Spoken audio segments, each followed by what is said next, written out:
What's going on, Not Move Nation? Welcome to the Not Move podcast. Today is February 22nd at 9:50 a.m. Eastern Time. I'm kind of paying attention to this Olympic hockey match as I'm doing this, so if you see me sidetracked a little bit, please forgive me. Thank you to the supporters, subscribers, followers. We really do appreciate you guys. Also, thank you to our sponsors, BetUS, MyBookie.ag, Walmart.com, Open Goal, the MLB and NFL Pro Shops, and W Energy Drinks. We do have a lot of NBA on today. Let's go through these injuries. I get my injury information from rotowire.com, ROTO wire.com. All right. Injuries. Players that are out today. Alex Caruso for Oklahoma City out with an ankle issue. SGA, point guard for Oklahoma City out with an abdominal issue. Jalen Williams, Jalen Williams for Oklahoma City's out with a hamstring issue. Zaire Williams for Brooklyn out due to personal reasons. Jalen Pickett for Denver out with a knee issue. Stephen Curry for Golden State out with a knee issue. Scotty Barnes for Toronto out due to personal reasons. Giannis Antetokounmpo out for Milwaukee today due to a calf issue. Cooper Flag for Dallas out with a foot issue. Neesmith for Indiana out with an ankle issue. Zubac for Indiana. On rotowire.com, they updated this on February 17th and said that there is no timetable for his return due to an ankle issue. Miles Bridges for Charlotte out due to suspension. Diabate for Charlotte out due to suspension. Kobe White for Charlotte out with a calf issue. Alex Soar for Washington out with a hamstring issue. Rudy Gobert for Minnesota out due to suspension. Sharp for Portland out with a calf issue. Dylan Brooks for Phoenix out with a hand issue. Devin Booker for Phoenix out with a hip issue. Devin Booker for Phoenix out with a hip issue. Did I say Dylan Brooks out with a hand issue? Devin Booker out with a hip issue. John Collins for the Clippers out with a head and neck issue. See, I looked at these injuries about an hour ago. So I'll go through what I have, and then I'll look back through the list to see if we have any other updates. Jamal Murray for Denver, questionable with a hamstring issue. Miles Turner for Milwaukee, questionable with a calf issue. Max Christie for Dallas, questionable with an ankle issue. Daniel Gafford for Dallas, questionable with an ankle issue. TJ McConnell for Indiana, questionable with a hamstring issue. Nimhard for Indiana, questionable with a back issue. Siakam for Indiana, questionable with a hamstring issue. Keyshawn George for Washington, questionable with a toe issue. Vukcevic for Washington, questionable with a hand issue. Sham Penny for Washington, questionable with a knee issue. Avdia for Portland, questionable with a back issue. Suggs for Orlando, questionable with a back issue. Kawhi Leonard, questionable for the Clippers with an ankle issue. Porzingis for Golden State is probable with an Achilles issue, and Caleb Martin for Dallas is probable with an ankle issue. All right, let me catch my breath. Let me see if we have any other clarification on these injuries. Usually we get a lot more information a little bit closer to game time. So it doesn't look like we have really any other information that has updated. All right, so let's break down this first game. We have Cleveland at Oklahoma City. Cleveland is on a 7-game win streak. Oklahoma City, 1-game win streak. Neither of these teams did play yesterday. Oklahoma City's won 2 regular season games in a row against Cleveland. These teams have played against each other one time this season, and Oklahoma City won that game 136-104. That game was at Cleveland as well. Today's game is at Oklahoma City. That game was also played on January 19th if you want to check that box score. Cleveland is 4-3 on the money line on Sundays this season. Oklahoma City is 8-2 on the money line on Sundays this season. Cleveland has lost 4 consecutive games that they've played against any team on this exact date, February 22nd. As we know, Harden plays for Cleveland now. He used to play for Oklahoma City. And Oklahoma City did trade him back in 2012. So if you guys like those revenge spots, you have that working with you today. When I checked this line at 9:12 p.m. Eastern time last night, Cleveland was favored by 2.5. I checked the line at 6:58 a.m. Eastern time this morning, and Cleveland is now, at that time, they were minus 3.5. The over-under last night was 224.5. It's climbed up to 226.5. I looked at 3 different against the spread trends, and Oklahoma City wins 2 out of 3 of those trends. I don't really see an advantage in one of the trends. I'll explain here in just a second. Oklahoma City is better against the spread this season than Cleveland is. Oklahoma City's 28-29. Cleveland's 24-33. So I'll give Oklahoma City that spread advantage there. Then Oklahoma City's 20-22 against the spread after a win. Cleveland is 15-20 against the spread after a win. So I'll give Oklahoma City the advantage there. And then, Oklahoma City has never been a home underdog this season. So they're 0-0 as a home underdog. And Cleveland 6-11 against the spread as a road favorite.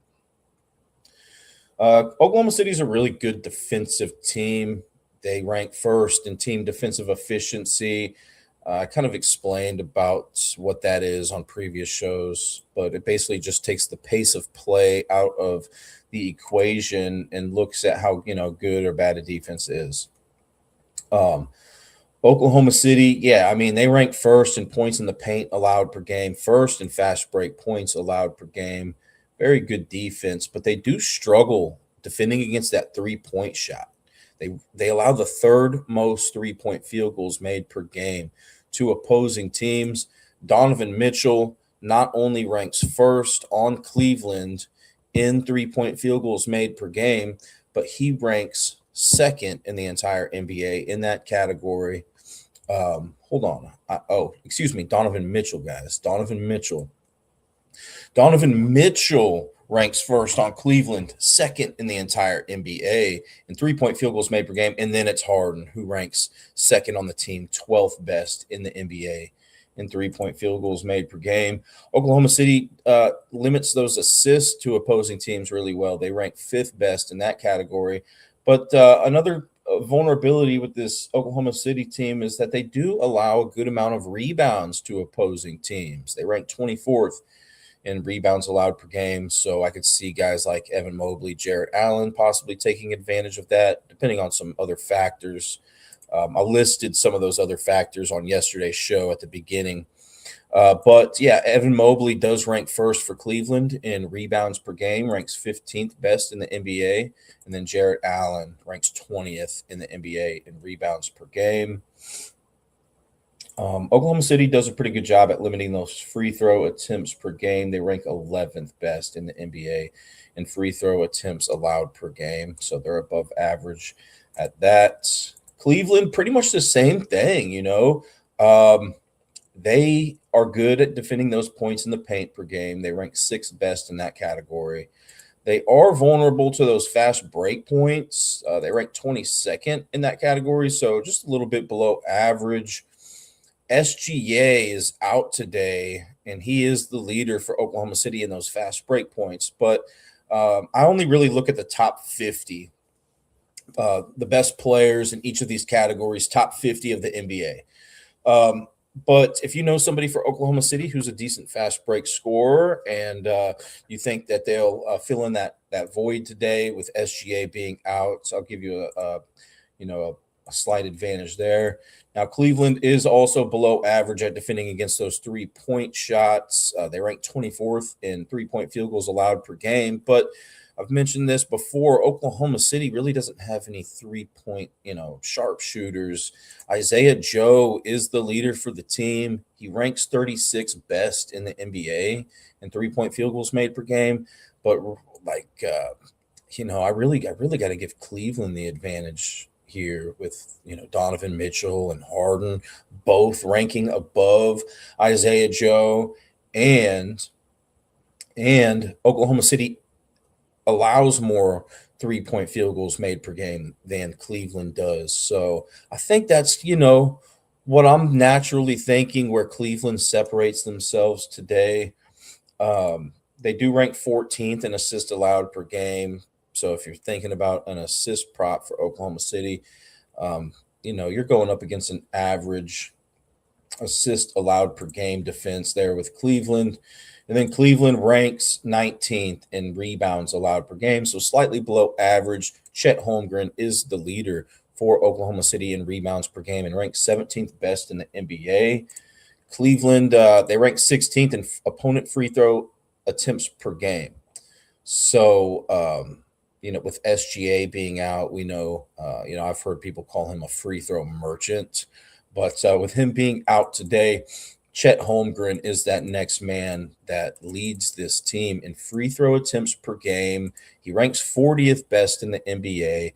So if for some reason you do like Chet Holmgren going over his point total today, I think, you do have that added benefit of Cleveland sending their opponents to the free throw line more than league average, and Chet being one of those top 50 free throw attempts per game leaders in the NBA.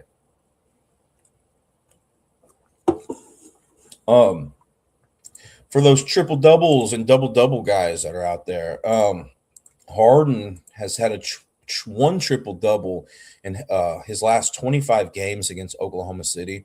He's had a double double in 8 of his last 25 games against Oklahoma City, which includes that one triple double.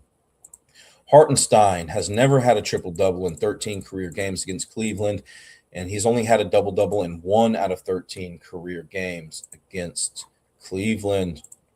Then we have Brooklyn at Atlanta here. Let me catch up on these. Hey guys, blessed Sunday. Blessed up. Let me check up on these comments here. Yeah, sometimes I have to zone in on what I'm doing up here. I don't forget about you guys, but hey, AZ Har, Blessed Up P says, I got some nice plays. I need your opinion on. I've already placed 2. Okay. I like a few plays in the Oklahoma City and Cavs game. Hartenstein over 3.5, 4.5 assists. Yeah, let's go check that out, man. Hartenstein over under 3.5 assists or 4.5.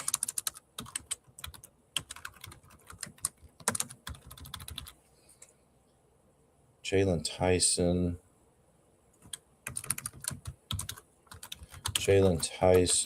over under 9.5 points. Mobley PRA over under 21.5.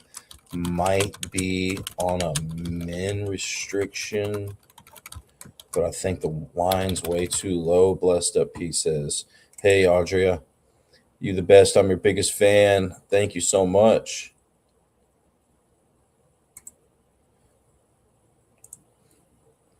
Oh, I don't do any pet moves for anything like that. I don't get on here necessarily for donations or anything like that. I mean, they're more than welcome, but I just get on here to help people out with their NBA stuff, or try to at least give them some information. Let's see here.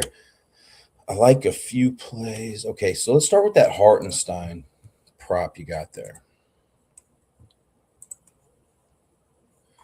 So what did we say? Cleveland ranks 14th in assists allowed per game, so that's not terrible.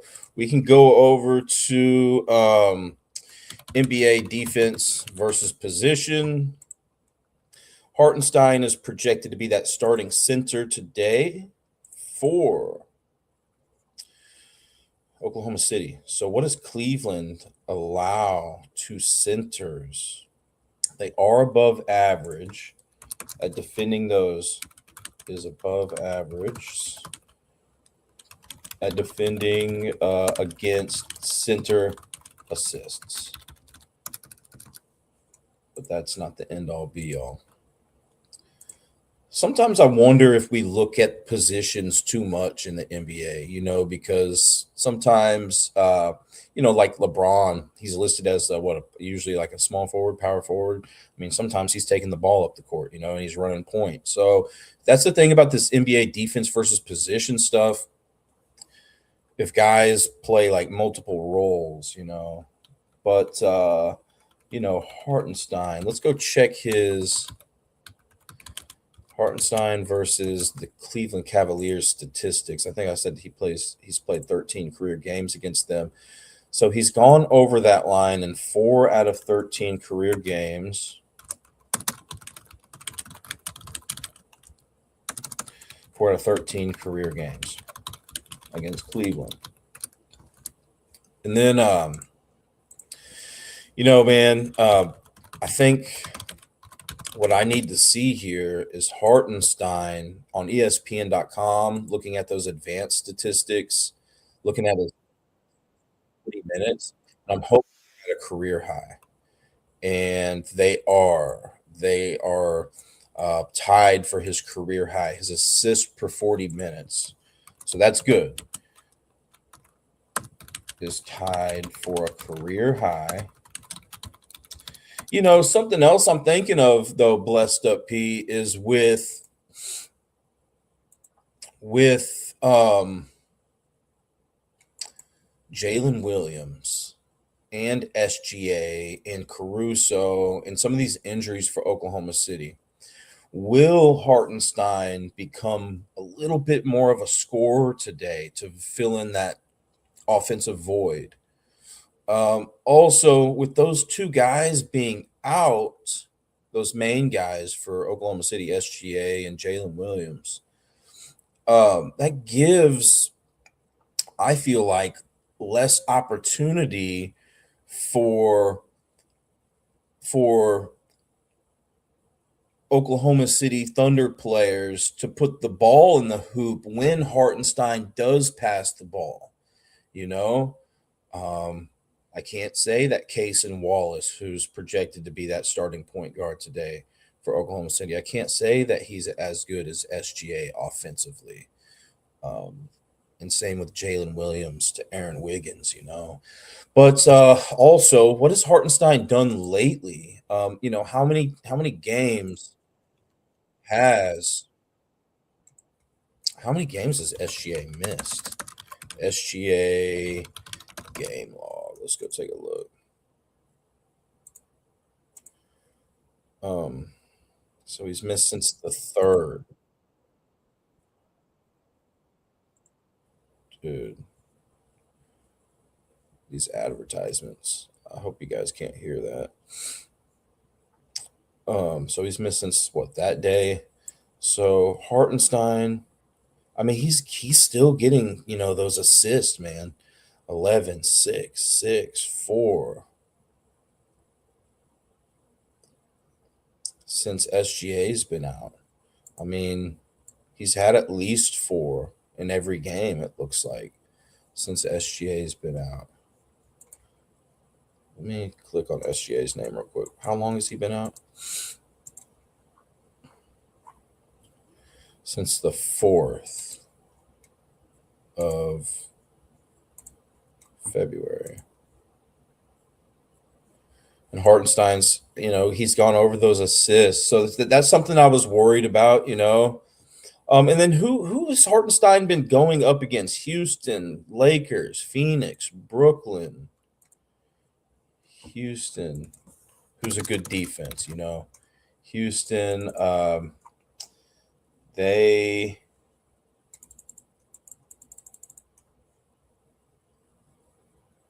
played yesterday, right?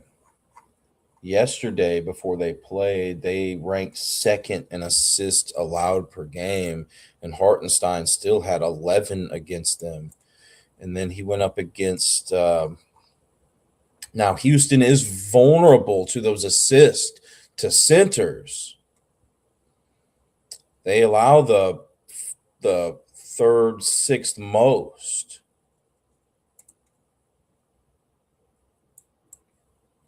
The Lakers and Phoenix. Let's just go see where the Lakers and Phoenix rank.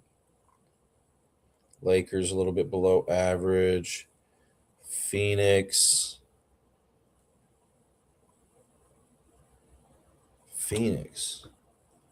Where are they on this list? They're below average as well. Brooklyn. Brooklyn was good at limiting assists. They are good at limiting assists to centers. And that's when he got 4 blessed up, P. And Oklahoma City is right there. So I think it's going to be really close, man. Considering all these factors and everything that I talked about, I would lean more, I think 3.5, that could be a big difference. That could be the deciding factor. 3.5 and 4.5. I think 4.5 might be pushing it a little bit. I'd be a little bit more comfortable with that 3.5.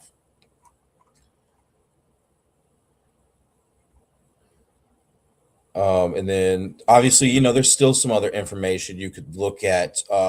Hartenstein versus, let's say, James Harden. Hartenstein versus James Harden head-to-head history. Now, I know they won't be guarding each other, but what if Hartenstein has had 5+ assists in all 9 career games that he's played against Harden? It's just, it's little stuff like that. I think that's worth looking at. Hartenstein against Harden in games that he's played against James Harden. And the reason why I looked specifically at James Harden is because he hasn't played for Cleveland very long, but Hartenstein, most recent game against Harden, he had 3 assists and then 6, 2, 2, 1, 1, 0, 4, 0. So he's really only had 4+ assists in 2 out of 9 career games against Harden, but his assists per 40 minutes are at an all-time high. So I do think there's a better chance than not that he gets those 4 assists today. And he's been cooking on those assists, 5 straight games. So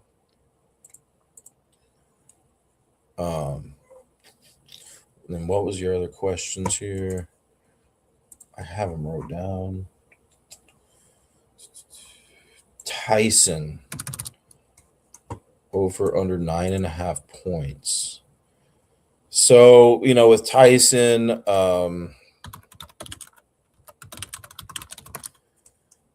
go take a look real quick. He's only been in the league for 2 years, so it's a little bit tougher for me to pinpoint what's going to happen with a guy who's only been in the league for 2 years. But something that I would look at, and I will look at, is bench points allowed per game in the NBA, since he should be coming off the bench, right? Bench points allowed. Usually when I look this up, they don't have it on a per game basis, which is a big deal.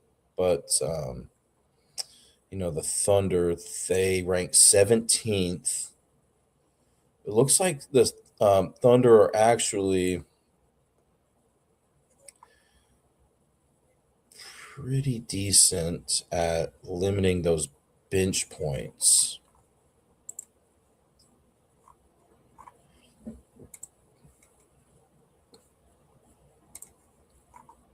I don't have a good read on that one, man. But I would definitely look at those bench points. And then what was the other question? Mobley, 21.5 PRA.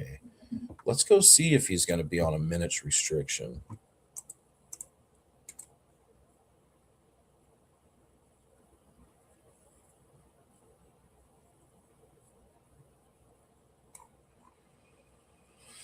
Yeah, I mean, so before he was out, man, he was getting 29, 30, 32, 33, 36. He was getting a good amount of minutes. Now, that game against Brooklyn was a blowout,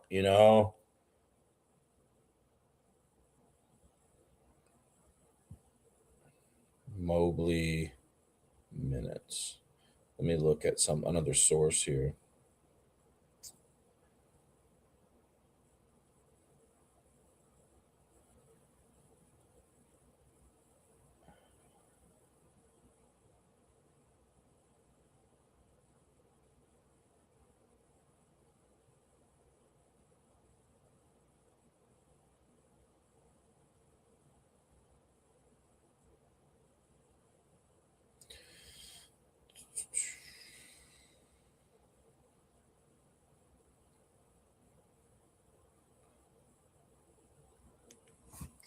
Yeah, I don't see anything that indicates whether he is or is not on a minutes restriction.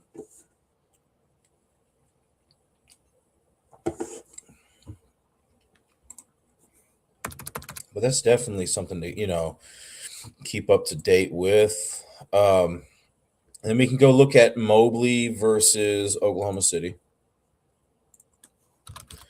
Mobley versus Thunder. Another thing is like with James Harden being with Cleveland now, does that take a little bit of Mobley's um, his point potential, his potential to score points? Does that take a little bit away? Because what he's only played maybe what one game with Harden, and he did get 21 PRA in that game, and he only played 19 minutes.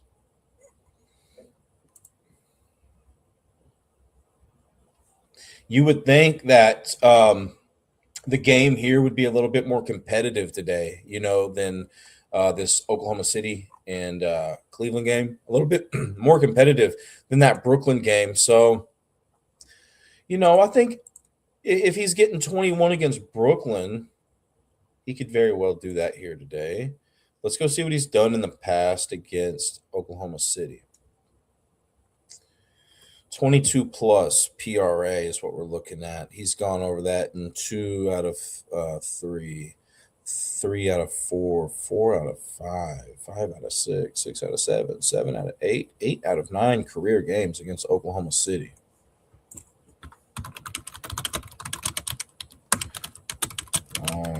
Career games against OKC, which is really good history, Evan Mobley statistics. What is he doing good of this year compared to other seasons? His points per 40 is at a second all-time career high.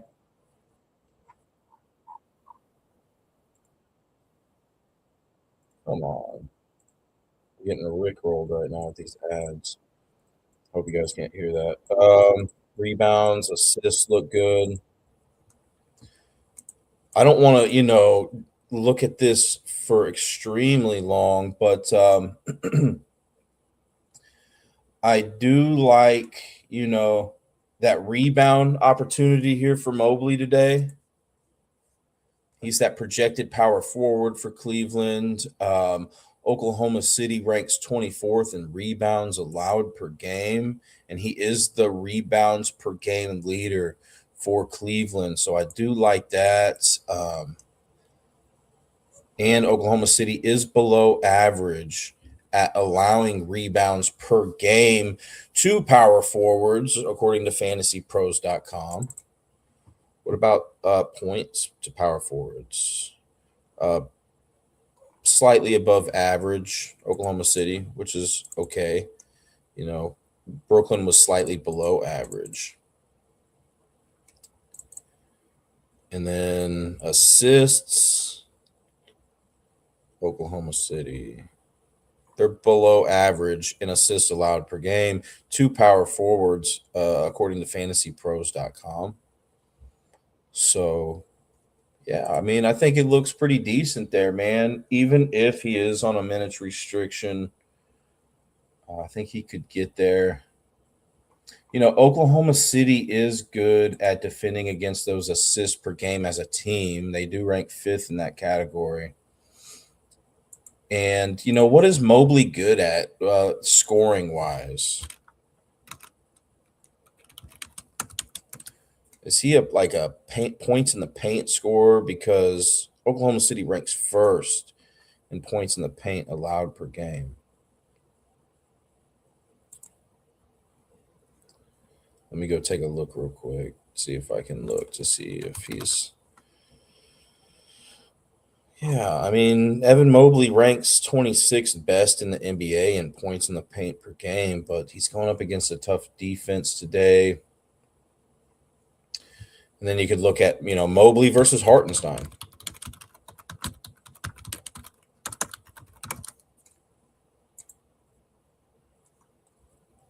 Since Hartenstein used to play with, or did I already look at that? Since Hartenstein used to play with the Knicks, I mean, he's gone over that in every game he's played against Hartenstein, which is 10 career games against him except one. So 9 out of 10 career games against him. I mean, I think, the number one thing is to see if he's on a minutes restriction. But even if he is blessed up, I think he can still get there.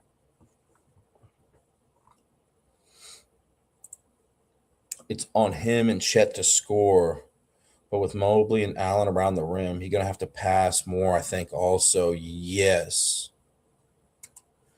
Yeah. And, if I am Oklahoma City today, I'm really looking for like Isaiah Joe, maybe even Dort to hit some 3-pointers, man, because that's where Cleveland is vulnerable.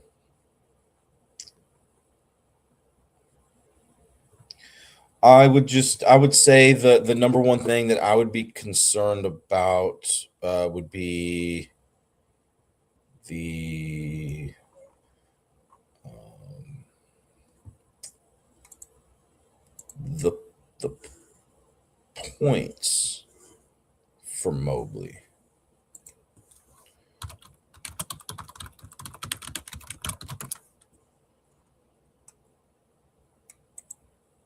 You know, Chet Holmgren. I'm looking at craftednba.com. It gives you a list of the best defenders in the NBA, and Chet Holmgren, he ranks fourth best in the NBA. Hartenstein sixth best in the NBA according to this source for defenders in the NBA.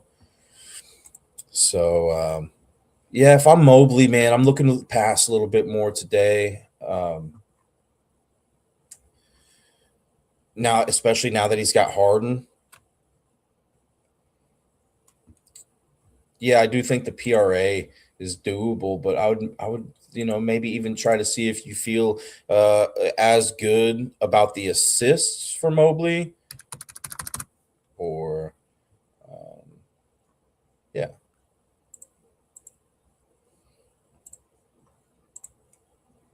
But thanks for the questions there. Okay.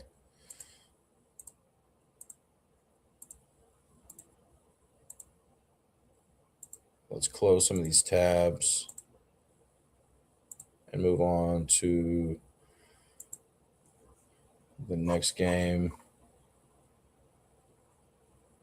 Just talking about it and looking at that stuff, man. Yeah, I think Mobley assists. I don't know what they're at, but I think they could be intriguing today. Um, and then I actually I have to go look to see what they are. I'm not gonna do an in depth look at it. Over under 2.5.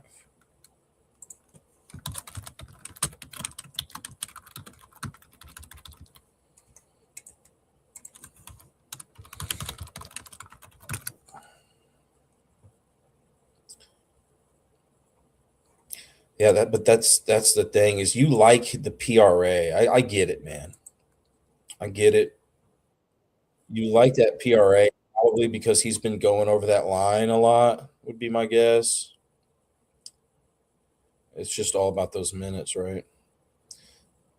The assists, I mean, He look from January 1st, man. January 2nd, so the beginning of the year. I mean, he's had at least 3 assists in 11, 11 out of 14 games since he's played this year, not this season, this year. And like I said, man, with Harden being back, could be an extra guy, that he's looking for to pass to, somebody that he feels comfortable with. Then we have Brooklyn at Atlanta. Brooklyn is on a 3-game losing streak. Atlanta, 1-game losing streak. Neither of these teams played yesterday. Atlanta's won 2 regular season games in a row against Brooklyn. These teams have played against each other one time this season. Atlanta won that game by 5 points, 117 to 112 at Brooklyn on October 29th. If you guys want to check out that box score. Brooklyn is 4-8 on the money line on Sundays this season. Atlanta is 5-2 on the money line on Sundays this season. I did notice Michael Porter Jr. for the Brooklyn Nets has a 12-5 career record against C.J. McCollum.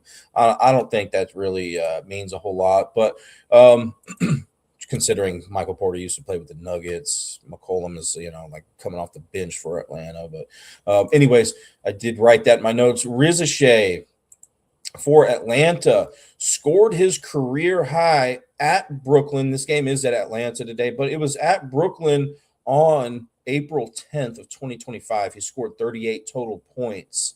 So if you do like Riza Shea today for going over points, you do have that historical factor in your advantage today. It may be a little bit better if this game were in Brooklyn, but it's against the same team he scored his career high against. And we'll talk about it a little bit, but I do give Riza Shea a fast break advantage in this game today, considering that Brooklyn allows the most fast break points per game, and he's the third best fast break points per game scorer on the team and ranks 43rd best in the NBA in fast break points per game. But, when I checked this line last night, Atlanta was favored by 8.5. When I checked early this morning, Atlanta was still favored by 8.5. The over-under went down from 231.5 last night to 228.5. I looked at 3 different against the spread trends. Brooklyn wins all 3 of those trends. If you guys want to, I don't know if I'm going to be going through all the different against the spread trends today, but if you guys, want to just double check for your own sake on teamrankings.com, I believe is where I get those against the spread trends. Yes. You can, feel free to do that. What I will say though is Atlanta is 2-10 against the spread as a home favorite. So that's pretty bad there. But let's talk about team defensive efficiency here. Atlanta ranks 18th in that category.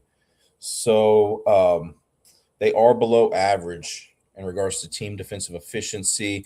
Atlanta ranks 23rd in points in the paint allowed per game. So I could see Claxton possibly taking advantage of that today for Brooklyn, considering he's the points in the paint leader for Brooklyn and ranks 43rd best in the NBA in that category.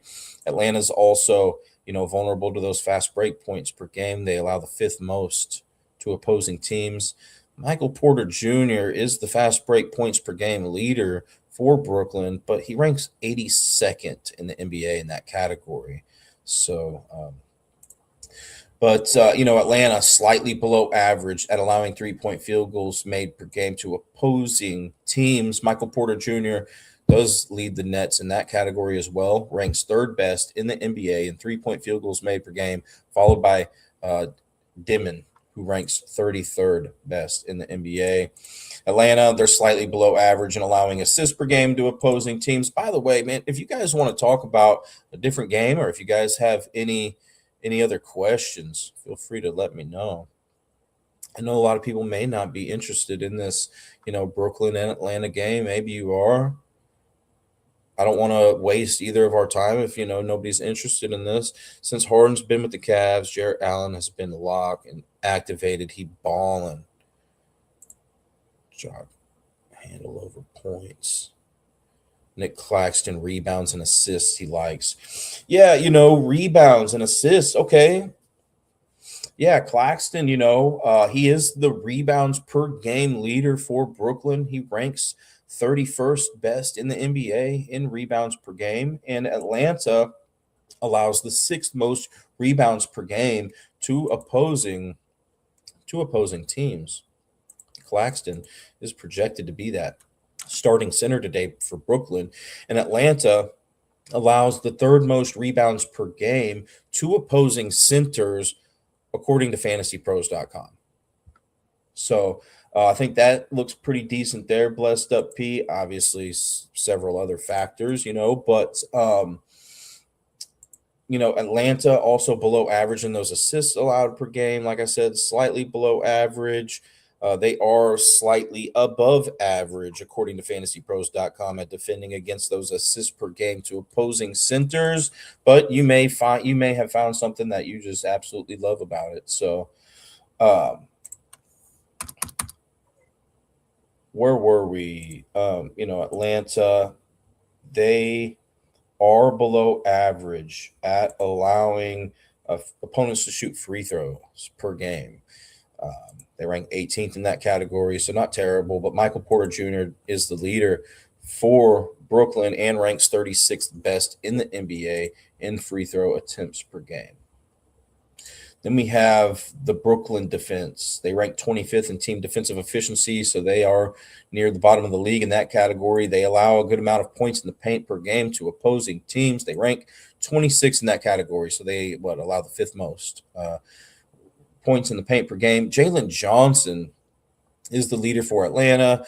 He ranks ninth best in the NBA in points in the paint per game, followed by Dyson Daniels, who ranks 40th. And then Brooklyn, fast break points allowed per game. I mentioned they allow the most fast break points per game to opposing teams. Jalen Johnson ranks fifth best in the NBA in fast break points per game, first on the team, followed by Nickeil Alexander-Walker, who ranks seventh. Then Riza Shea, like I mentioned earlier, ranks 43rd best in the NBA.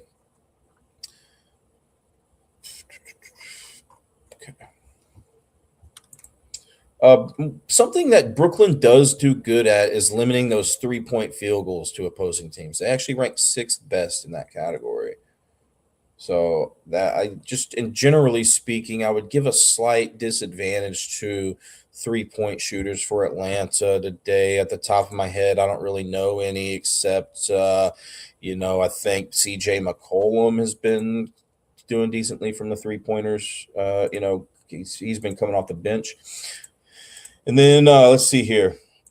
Brooklyn ranks 20th in assists allowed per game. So if you like Jalen Johnson going over those assists today, he is the leader for Atlanta, ranks fifth best in the NBA in assists per game, followed by Dyson Daniels, who ranks 21st. And then Brooklyn ranks 13th in rebounds allowed per game to opposing teams. So slightly above average at that category. Also, Jalen Johnson has never had a triple-double in 9 career games against Brooklyn. He's had only one double-double in 9 career games against them. But he's kind of playing on another level this year, you know what I mean, than in the past. And then Dyson Daniels hasn't had a triple-double in 7 career games against Brooklyn or a double-double. Then we have Toronto at Milwaukee. Toronto, 1-game win streak. Milwaukee, 3-game win streak. Neither of these teams played yesterday. Toronto has won 2 regular season games in a row against Milwaukee. These teams have played against each other 3 times this season, and Toronto has won 2 of those games. I won't get into all of the matchups, but the most recent meeting was on December 18th at Milwaukee, like it is here today, and Toronto won that game by 6 points, 111-105. Toronto is 7-5 on the money line on Sundays this season. Milwaukee is 1-6 on the money line on Sundays this season. Toronto has won 5 consecutive games that they've played against any team on this exact date, February 22nd. Milwaukee's won 2 consecutive games that they've played any team on this date. And then Grady for Toronto.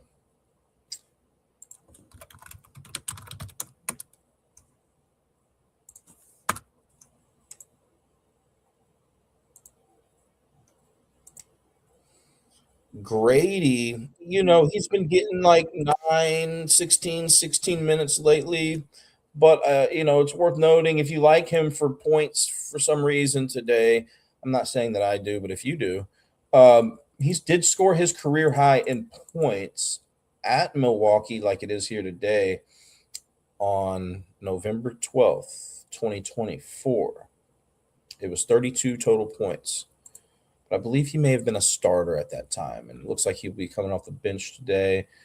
Today is Trace Jackson Davis's birthday, who plays for Toronto, used to play for Golden State.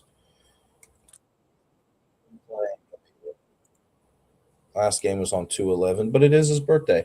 When I checked this line last night, Toronto was favored by 3.5 points.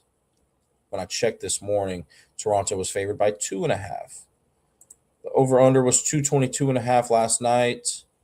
This morning, 221.5. I looked at three different against the spread trends in this one. Toronto wins 2 out of 3 of those trends.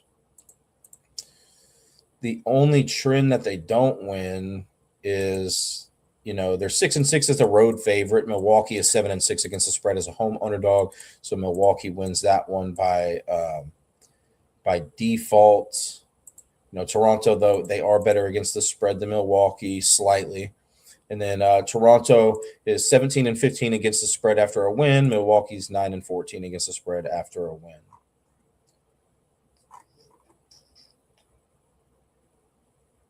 Team defensive efficiency. Milwaukee ranks 23rd in that category, so they're pretty bad in that regard. Milwaukee is, though, they're good at defending against those points in the paint per game. They rank 5th best in that category. They're good at defending against those fast break points as well. They rank 12th best in that category. Where Milwaukee's vulnerable is the 3-point field goals allowed per game to opposing teams. And Emmanuel Quickly is the leader here for Toronto. By the way, Milwaukee allows the 5th most 3-point field goals made per game to opposing teams.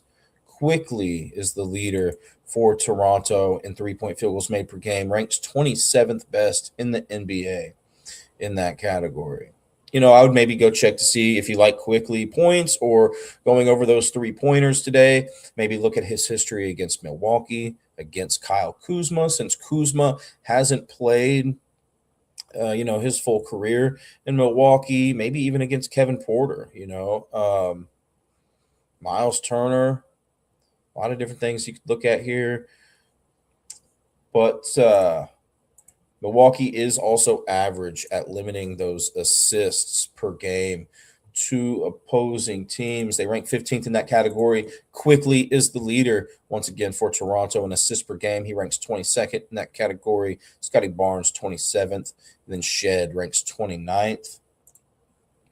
Milwaukee, they are slightly below average at rebounds allowed per game to opposing teams. Scotty Barnes is the leader for Toronto, ranks 22nd best in the NBA in rebounds per game. But we did mention that he's ruled out today. So who's going to step up for Toronto and get those boards? Toronto, wait, let me backtrack a little bit. Milwaukee, it does send their opponents to the free throw line quite often as well. They rank 22nd in an opponent free throw attempts allowed per game. Brandon Ingram's the leader for Toronto in free throw attempts per game. He ranks 34th best in the NBA. And then Scotty Barnes, but he's unavailable today.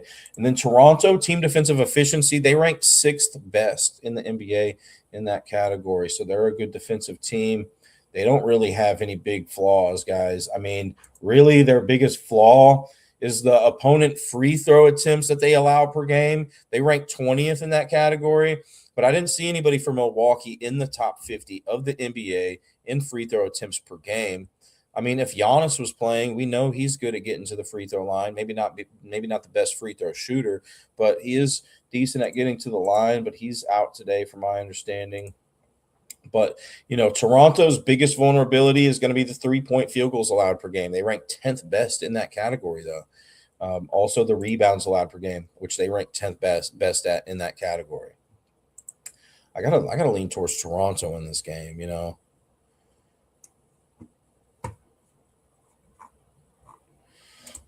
And we have Denver and Golden State.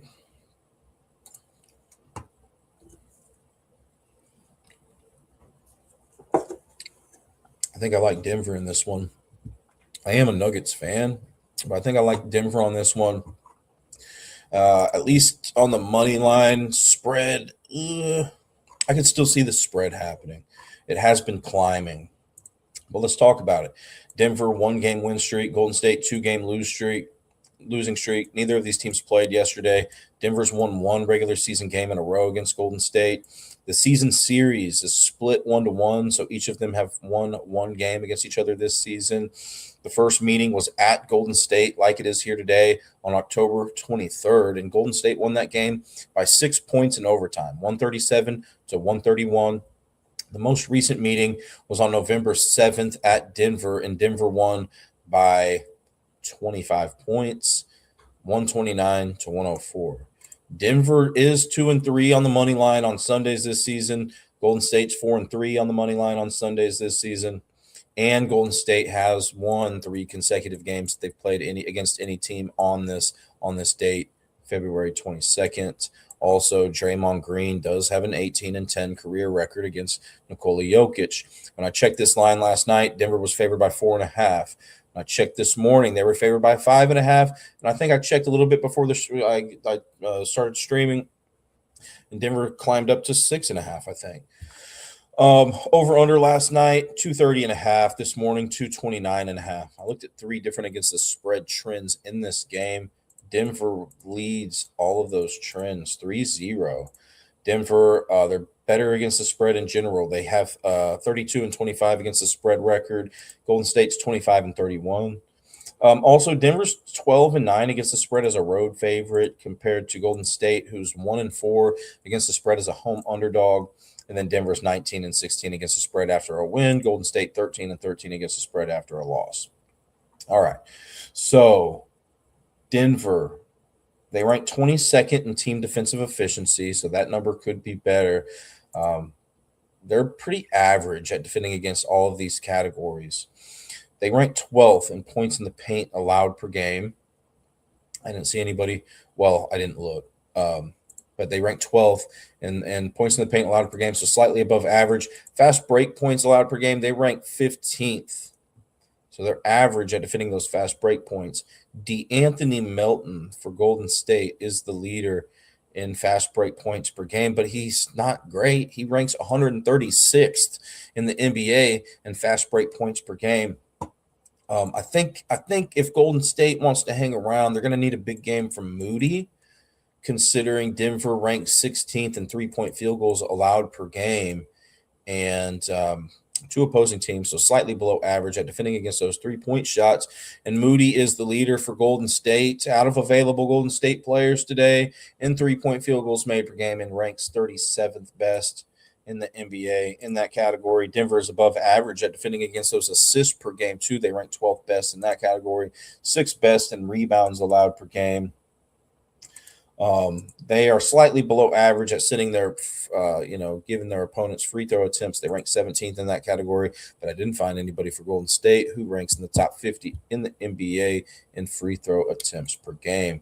Now let's look at this Golden State defense. Yes, they are better at team defensive efficiency than Denver. They rank 10th best, I don't think this is going to be necessarily easy with Steph Curry being out and all that stuff, but let's talk about it. Golden State, they rank 15th in points in the paint allowed per game, so they're average at defending against that. Jokic is the leader for the Nuggets and ranks 3rd best in the NBA in points in the paint per game, so I think Denver can, really take advantage of that there. And then Golden State is also below average at limiting those fast break points per game. They rank 23rd in that category. Christian Brown for the Nuggets is the leader for this team in fast break points per game and ranks 29th best in the NBA. But I also just want to stop and mention real quick, Jamal Murray is questionable. It's hard for me to imagine, him even playing in this one. I mean, maybe he does. I don't know. I'm not a doctor. But, Golden State is short-staffed with Stephen Curry being out. Um, but I'd maybe wait to see his availability. I don't know if that line will go up a whole lot if he does end up playing, but if he doesn't end up playing, I think it will go down more than it would go up if he were to still play. Christian Brown, yeah, ranks 29th best in the NBA, first on the team in fast break points per game. Golden State ranks ninth in 3-point field goals allowed per game to opposing teams. They rank 16th, Golden State does, in assists allowed per game to opposing teams. So I could see Jokic possibly taking advantage of that, considering he's the not only ranks first on the team, but first in the entire NBA in assists per game. Uh, and then Jamal Murray does rank sixth best in the NBA in assists per game. Golden State, they're average at defending against those rebounds per game to opposing teams. Jokic is the leader for the team and in the NBA in rebounds per game. Golden State does a good job at limiting those free throw attempts, though. They rank fifth best in that category. Jokic has had a triple double in 6 out of his last 25 games against Golden State.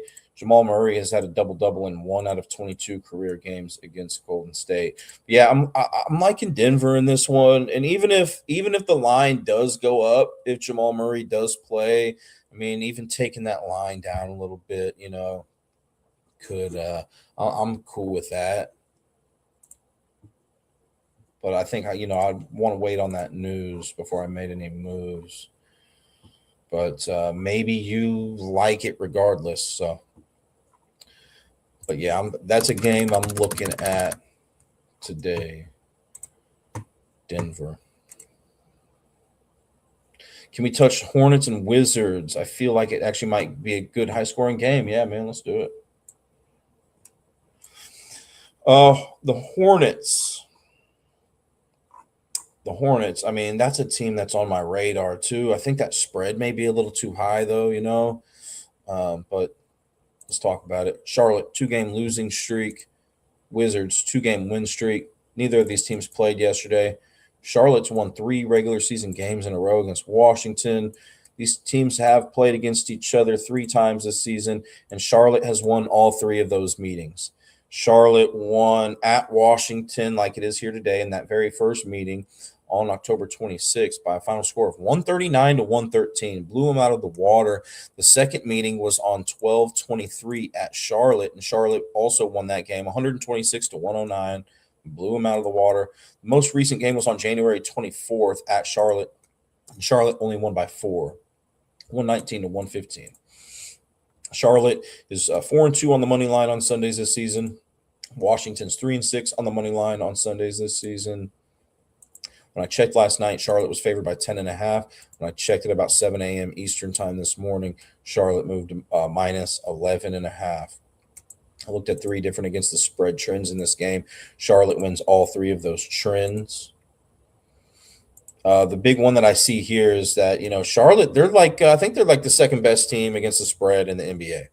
But they're 34-23 against the spread. Washington, I believe, is pretty bad against the spread, but they are 24-31 against the spread.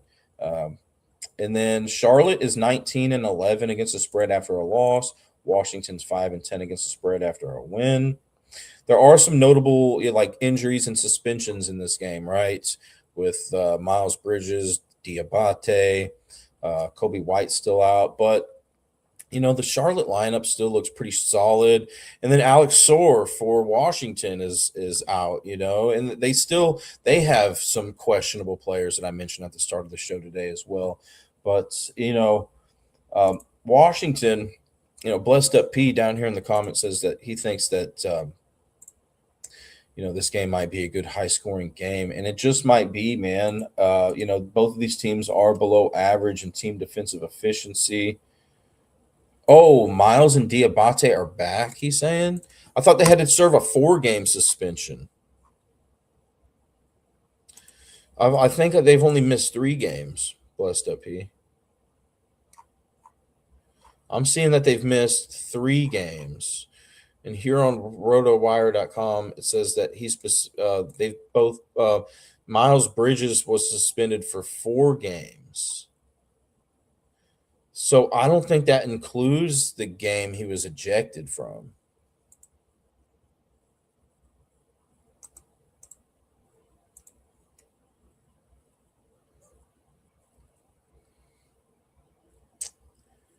And then Diabate, same with him, 4-game suspension.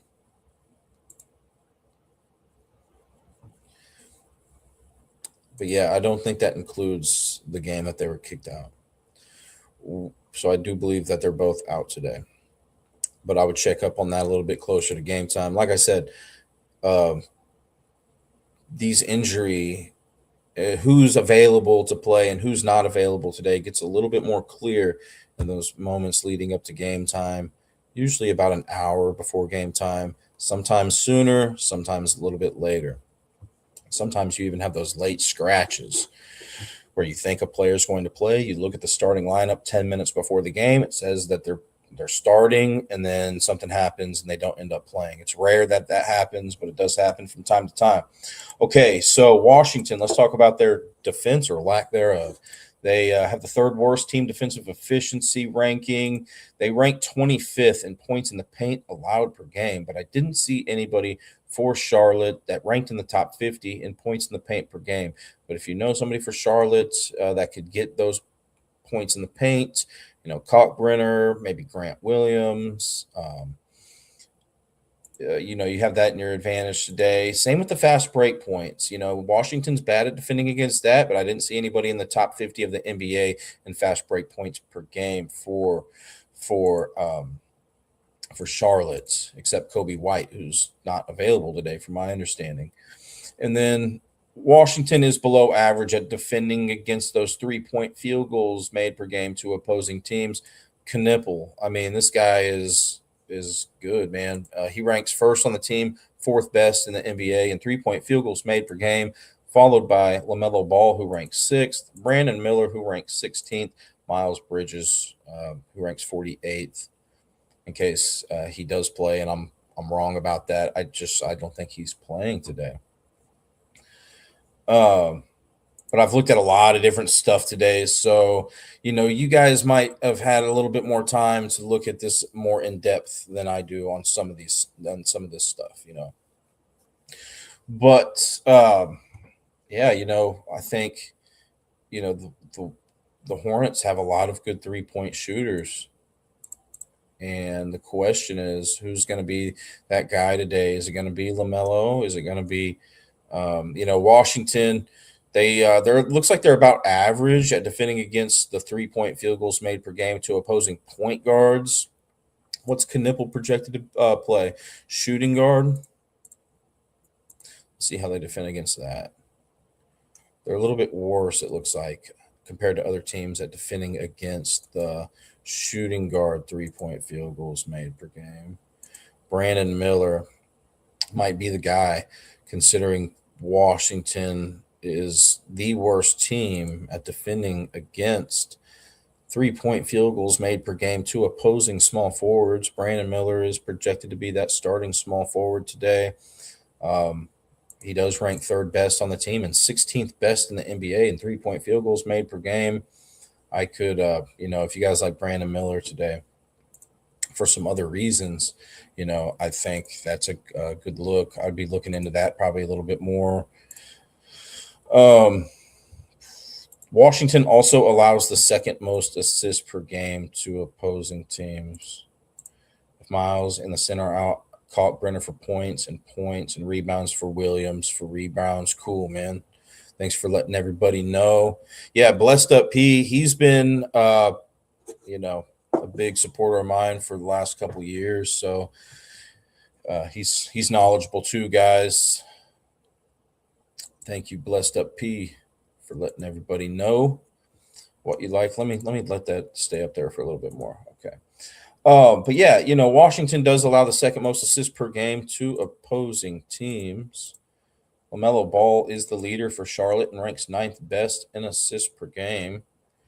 And according to fantasypros.com, Washington allows the 8th most assists per game to point guards. So that would be a prop that I'd possibly be interested in. Obviously, with the spread being so big, one would think that there's a bigger likelihood that this game turns into a blowout than some other games. even though you see blowouts all the time, even in games that are supposed to be competitive. Sometimes it seems like those are the games that are the blowouts, and these ones are the close ones. But one would think that this game has a better chance to turn into a blowout, which means that if Charlotte's up by a lot in the going into the fourth quarter, maybe some of those starters don't play, but they got to get there somehow, right? So, I also just want to look at the average scoring margin real quick. Is Charlotte okay? Charlotte's on the road, and Washington at home. Okay.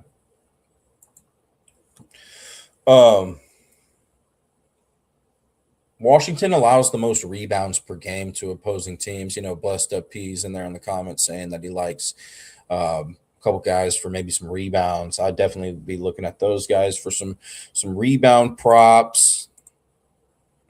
Washington, according to fantasypros.com, allows the fourth most rebounds per game to power forwards and the most rebounds per game to centers. And as a team, once again, they allow the most rebounds per game to opposing teams. They allow the fourth most opponent free throw attempts per game. Washington does. And Brandon Miller is the leader for Charlotte in free throw attempts per game and ranks 47th best in the NBA in free throw attempts per game. So not only do I see, Brandon Miller have that 3-point factor that's in his favor, he's got that free throw aspect. Obviously, I'd look at maybe some history that he's played against the Wizards and whatnot.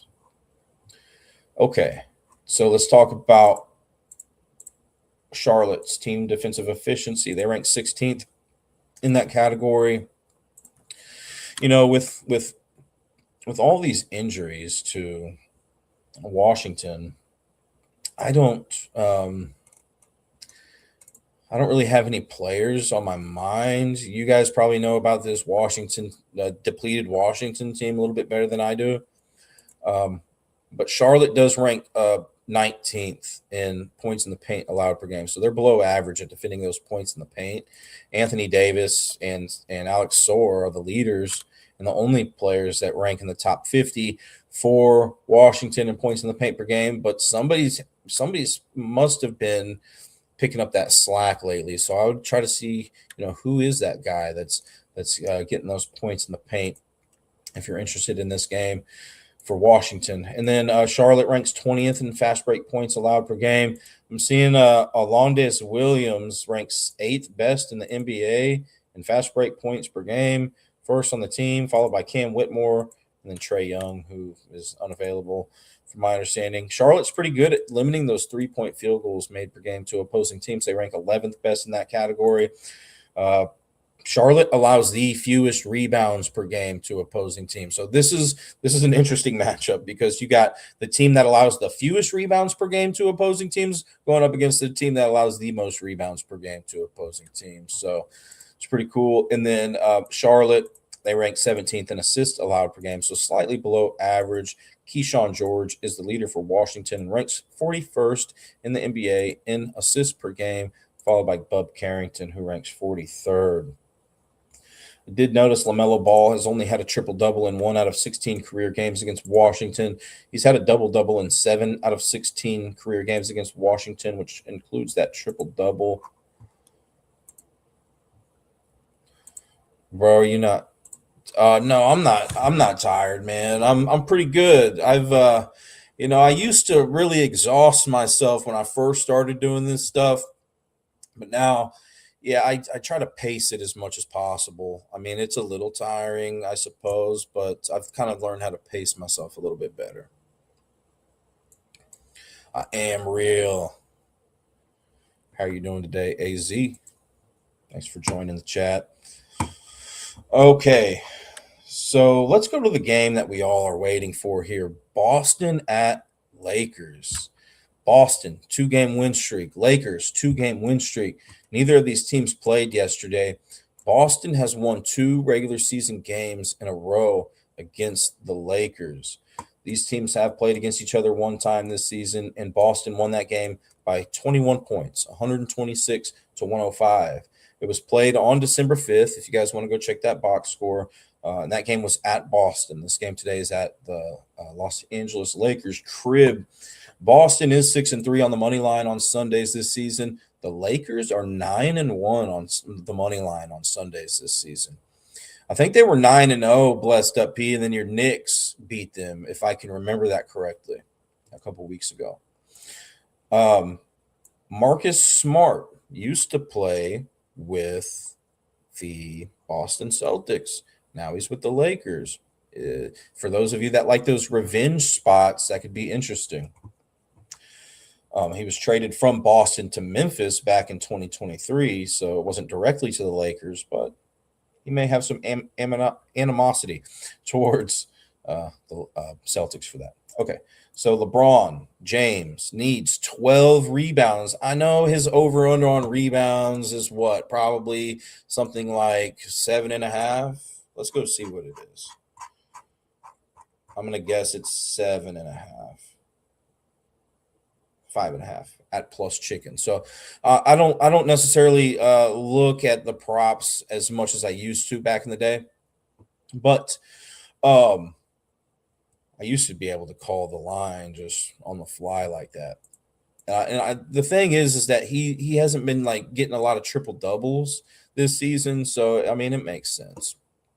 But he does need 12 rebounds, guys, to move into 23rd place on the all-time rebounds leaders list. He would pass Dennis Rodman on that list if he were to get 12 rebounds today. I'm interested to see, though, sometimes whenever you come across some statistics like that, I always look to see if the Lakers like play the Bulls here soon, since Dennis Rodman used to play for the Bulls, but they don't. Okay. When I checked this line last night, Boston was favored by 1.5 points. When I checked this morning, they were still favored by 1.5. The over-under last night was 228.5. This morning, I saw it at 227.5. Boston is 3-0 against the spread trends. All those three main trends that I look at, they win 3 of those trends. They are 31-24 against the spread. The Lakers are 30-25 against the spread. So I'd give the Boston just because of winning percentage, I'd give them a slight advantage there. Boston is also 11-7 against the spread as a road favorite. The Lakers are 2-6 against the spread as a home underdog. And then Boston's 19-16 against the spread after a win. The Lakers are 15-18 against the spread after a win. Boston, very good defensive team. They rank 8th in team defensive efficiency. They allow the fewest points in the paint the second fewest points in the paint per game to opposing teams. Those points in the paint are typically pretty easy. I mean, it doesn't get much easier. That's why I talk about points in the paint a lot, and the free throws. So those are typically the easiest buckets, unless you got, a 3-point sharpshooter like Steph Curry or something. Then those 3-pointers sometimes seem like layups, but Boston defends against that really well. They defend against those fast break points very well, which I know LeBron James is good at. I believe he leads the NBA in fast break points per game, but Boston does rank 4th best at preventing that. Where Boston is vulnerable is the 3-point field goals allowed per game. They rank 25th in that category. So I think, for the Lakers to stay competitive in this one, Doncic is going to have to produce those 3-point shots. Not only does he rank 1st in the NBA in that category, or 1st for the team, but he ranks 1st in the NBA in 3-point field goals made per game. So I think it's going to be crucial for him to do good from behind the arc to stay competitive in this one. Just based on these general statistics. For all I know, excuse me.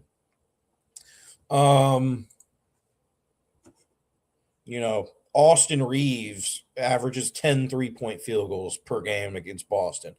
But just like looking at these basic stats, that's what it's what naturally feels like should happen for Lakers to stay competitive. Boston ranked 7th best in assists allowed per game to opposing teams, 9th best in rebounds allowed per game to opposing teams.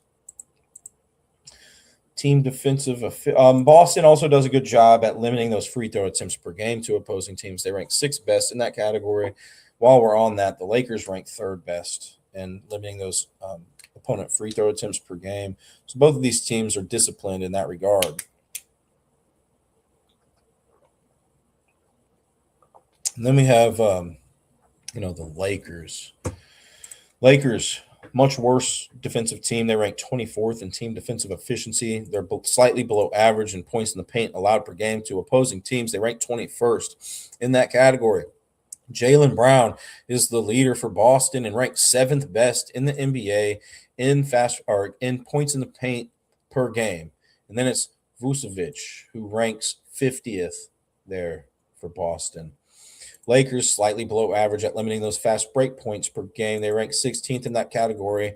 Here's Jaylen Brown's name again, who ranks first on the team, 20th best in the NBA in fast break points per game. The Lakers are slightly below average at defending against those 3-point field goals made per game to opposing teams. So I can see Derek White, Pritchard, and Hauser potentially taking advantage of that today, considering all those guys rank within the top 50 of the NBA in 3-point field goals made per game. Derek White ranks 21st, Pritchard 26th, Hauser 29th. Lakers are also slightly below average in assists allowed per game to opposing teams. So Derek White is leader for Boston in assists per game, ranks 26th best in the NBA, followed by Pritchard, who ranks 30th, Jaylen Brown, who ranks 37th. The Lakers, what they do good at limiting those rebounds per game to opposing teams. They rank 2nd best in that category. And then, Jaylen Brown has never had a triple-double in 17 career games against the Lakers. He's only had a double-double in 1 out of 17 career games against them.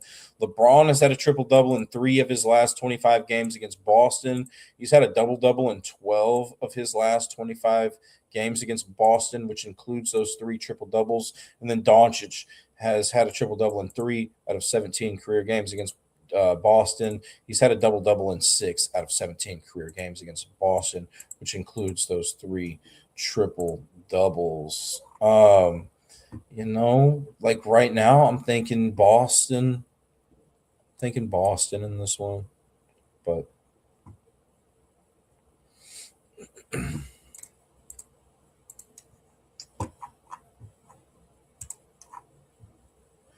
then we have let's go see what other game looks pretty intriguing today. We can come back to maybe these other ones. I mean, that's really the one there, If you guys have any player prop questions on that game, feel free to let me know. I'll stop what I'm doing and look at some player props with you guys if you want. But there's obviously like a lot of different player props that you guys can choose from. So I do these shows to really try to help you guys eliminate all the other noise and like solidify some positions. Give you some spots to look at to start with, Also, like if you tune into other people's live streams, they may be talking about some player props they like. For instance, let's say I've talked about Jaylen Brown here a lot in that game.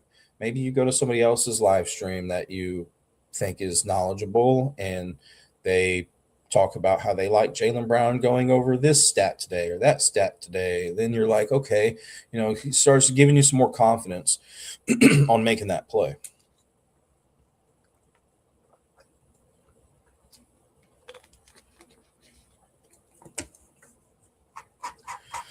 And sometimes, we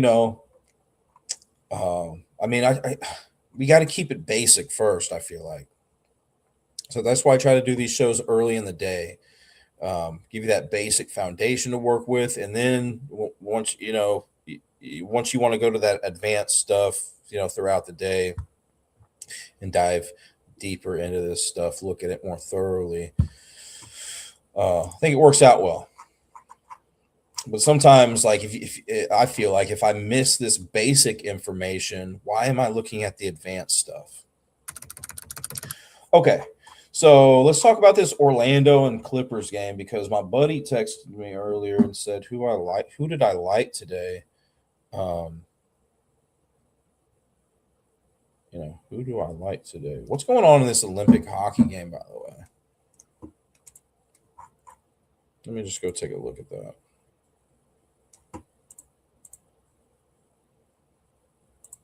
Is it already over? Who won?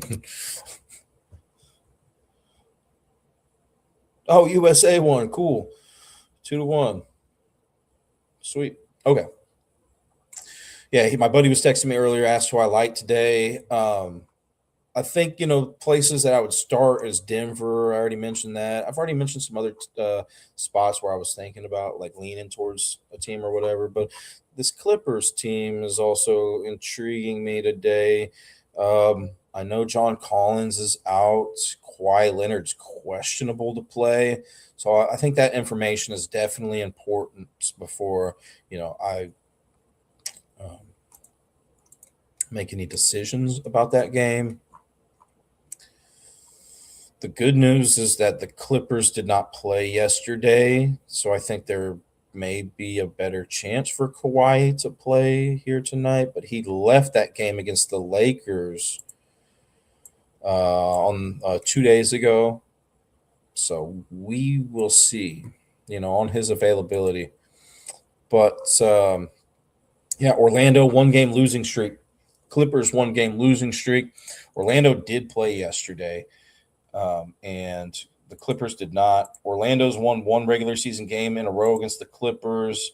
It was earlier this season, and Orlando won by 28 points, 129-101. That game was at Orlando on November 20th.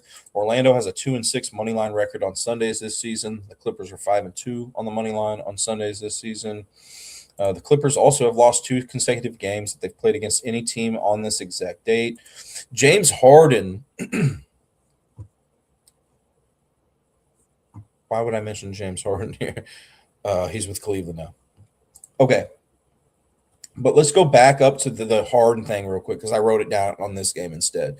Harden needs 6 free throws made to move into third place on the all-time free throws leaders list. He would pass Moses Malone. That applies to that Oklahoma City game. When I checked this line last night, let me get a drink real quick.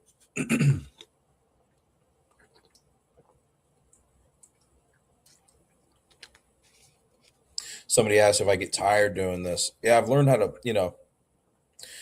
to, pace myself, but when I'm talking so much, it just kind of messes me up. Okay, so the Clippers, they were favored by 4.5 when I looked last night. When I checked this morning, they were favored by 3.5. I think that line may have even gone down to 2.5 now. So it keeps going down. I looked at 3 different against the spread trends, or excuse me, 4 different against the spread trends, and I do give Orlando advantages in 3 out of 4 of those trends. Orlando is the second worst team against the spread in the NBA. They're 23-32. The Clippers are 29-27. So I'll give the Clippers the advantage there. But I do give Orlando advantages in all the other trends. They're 5-7 against the spread as a road underdog. The Clippers are 7-10 against the spread as a home favorite. Also, Orlando is 13-12 against the spread after a loss, compared to the Clippers 13-15 against the spread record after a loss. So I'll give Orlando the slight advantage there. And then Orlando is 8-4 against the spread with rest disadvantage. The Clippers are 2-9 against the spread with rest advantage, which is ranks worst in the NBA. Man.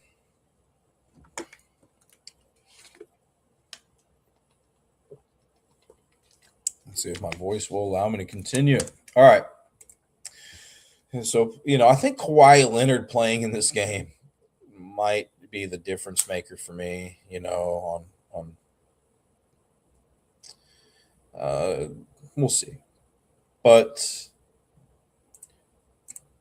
Kawhi Leonard, Let's talk about Orlando's defense. They rank 13th in team defensive efficiency. They rank 20th in points in the paint allowed per game, so they're slightly below average at defending against that. Kawhi Leonard is the leader for the Clippers and ranks 31st best in the NBA in points in the paint per game. And then Orlando ranks 19th in fast break points allowed per game, so they're slightly below average at defending against that. Kawhi Leonard is the leader for the Clippers in points, fast break points per game. He ranks fourth best in the NBA, followed by Mathurin, who ranks 24th. Orlando, they're good at limiting those 3-point field goals. They rank second best in that category, eighth best in assists allowed per game, 12th best in rebounds allowed per game. So they're pretty good. Really, their only flaws are those points in the paint allowed per game and fast break points allowed per game. So if Kawhi Leonard doesn't play, it does worry me a little bit. It worries me a lot a bit. Okay. The Clippers, they rank 19th in team defensive efficiency, so they're a little bit below average in that regard. They do a good job at limiting those points in the paint per game. They rank 9th best in that category, but they rank 21st in those fast break points allowed per game. But, I've mentioned this on previous shows. You're typically going to get more points in the paint per game than fast break points per game, okay? But the Clippers do rank 21st in fast break points allowed per game. Wagner for Orlando, he's out, so he is the leader. But then it's Anthony Black for Orlando, ranked 17th best in the NBA, first out of available Orlando Magic players today in fast break points per game, followed by Banchero, who ranks 33rd, and then Desmond Bane, who ranks 50th. The Clippers are below average at limiting those 3-point field goals per game to opposing teams as well. They rank 19th in that category, but I didn't find anybody for Orlando in the top 50 of the NBA in 3-point field goals made per game. But, at the top of my head, I think one of the leaders for Orlando was got to be Desmond Bane, So I could see him possibly taking advantage of that vulnerability there today. The Clippers rank 11th in assists allowed per game. So they do a good job at limiting that, a decent job at limiting that, I should say. Fourth best in rebounds allowed per game. So they do a good job at limiting those rebounds per game. I don't know if I mentioned this, but Orlando does rank 23rd in opponent free throw attempts allowed per game. So they're below average at limiting those free throw attempts per game. And Kawhi Leonard's pretty good at getting to the free throw line. He ranks 14th best in the NBA, first on the team and free throw attempts per game. And then Banchero has never had a triple-double in 5 career games that he's played against the Clippers, nor has he ever had a double-double in those 5 games that he's played against the Clippers. USA won, I know. Yeah, yeah. So in these games today, man, I'm really looking at Denver and the Clippers, but I got to know if Kawhi Leonard's playing or not. I got to know if Kawhi's playing or not. With the Nuggets, I'm really looking to see Jamal Murray's availability. If Jamal Murray plays, I think that line might go up a little bit more, but taking it down a little bit isn't terrible. I would just hate to make a play on the Nuggets right now and then Murray be listed out and then the line go from Denver -6.5 to Denver minus, I don't know. What do you guys think the line would go to at that point? -3.5? Would it stay the same? I would think it would go down. I think that line's set for him to play today. So if he does end up playing, I could see it maybe going up to 7.5. At that point, I just think the risk and reward, I think it's more rewarding to wait to see if he's going to play or not. But maybe you guys, don't. Maybe you guys love Denver regardless or like it right now. I'm not necessarily here to tell you guys what to do. We're all going to do whatever we want to do anyways. Just kind of here to talk things out with you guys and answer any questions that you guys have and give you guys some information that you may not have had before you started looking into these games, What other game do you guys want to talk about? I mean, I think there could be some rebounds in that Indiana and Dallas game, considering Indiana allows the second most rebounds per game. Dallas allows the third most rebounds per game. For Dallas, PJ Washington is the leader for Dallas and ranks 35th best in the NBA in rebounds per game. And then Flag is out today, so the next man up is going to be Gafford, who I believe is questionable. Yeah, he's questionable to play today. So I could see, PJ Washington and or Gafford eating the boards today for Dallas. And then for Indiana, I could see Siakam getting some good boards possibly if he plays. He's questionable with a hamstring issue.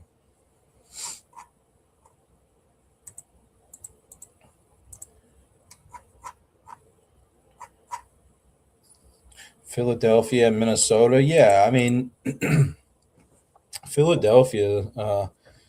People like Philadelphia. Let's talk about that game. Philadelphia is on a 4-game losing streak. Minnesota's on a 3-game win streak. Philadelphia did play yesterday, but Minnesota did not. Minnesota's won 2 regular season games in a row against Philadelphia.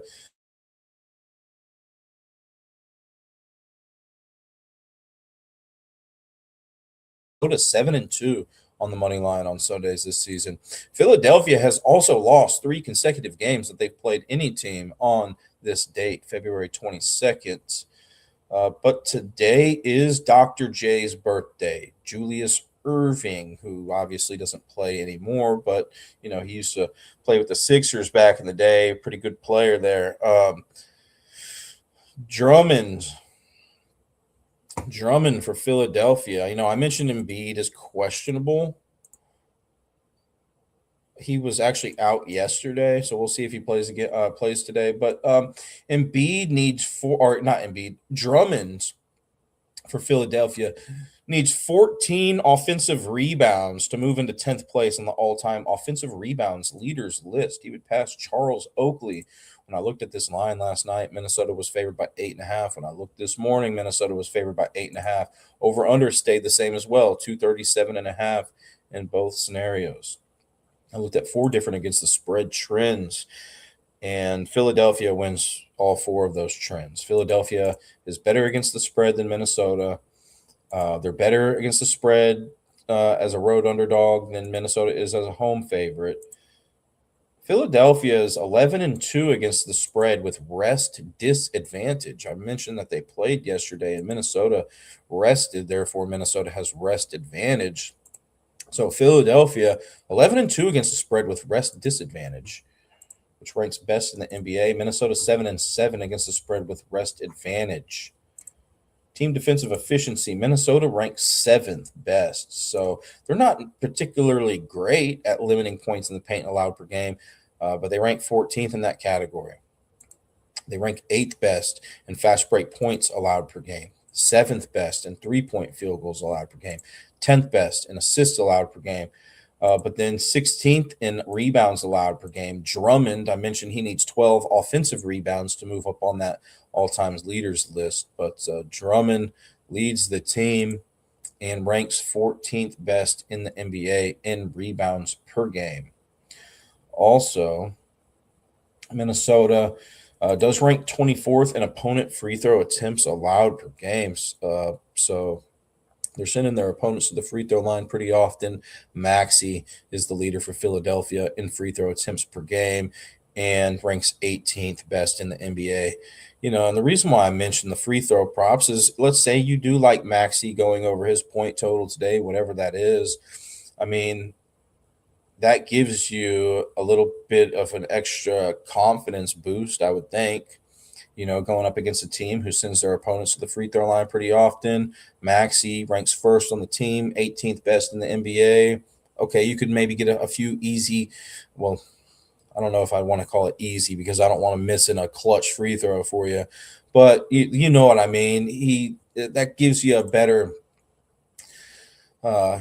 increase that confidence a little bit on him going over his point total. If he can get some free throws. Let's be honest. I mean, free throws are typically, some of the easier shots you can make. I mean, they're unguarded shots. So, um, from not too far of range, which that really doesn't matter to Steph Curry. But okay. Anyways, let's get back on track here. Minnesota ranks seventh best in team defensive efficiency. Did we already talk about Minnesota? Yeah. So let's talk about Philadelphia's defense. Philadelphia ranks 13th in points in the paint allowed per game, so they're slightly above average. Both of these teams are pretty equal in regards to their point in the paint defense, but Gobert is out today for Minnesota, so that could, you know, open up more opportunity for guys that are good at scoring points in the paint for Philadelphia, since Gobert is a good defender. Um, but Philadelphia, they rank 27th in fast break points allowed per game, so fourth worst in the NBA in that category. Dosunmu is the leader uh, on Minnesota, ranks 13th best in the NBA in fast break points per game. And then it's Anthony Edwards, who ranks 22nd. Philadelphia slightly above average at defending against the 3-point field goals made per game to opposing teams. Philadelphia allows the fifth most assists per game to opposing teams. Julius Randle leads Minnesota in assists per game. He ranks 32nd best in the NBA in assists per game, followed by DiVincenzo, who ranks 45th. And then rebounds allowed per game. Philadelphia is below average at limiting that. They rank 23rd in that category. Since Gobert is out and he ranks fourth best in the NBA in rebounds per game, the next man up is going to be Julius Randle, who ranks 40th best in the NBA in that category. Philadelphia also does, allow more free throw attempts per game to opposing teams than league average. They rank 21st in that category. So Anthony Edwards is the leader for Minnesota. He ranks ninth best in the NBA in free throw attempts per game, followed by Julius Randle, who ranks 16th. Also, Julius Randle has never had a triple. Well, he hasn't had a triple double in his last 25 games against Philadelphia. He's had a double double in 12 of his last 25 games against Philadelphia. Then Embiid has never had a triple double in 13 career games against Minnesota, but he has had a double double in 7 out of 13 career games against Minnesota. Yeah, that's what's up, man. Yeah, that's fire.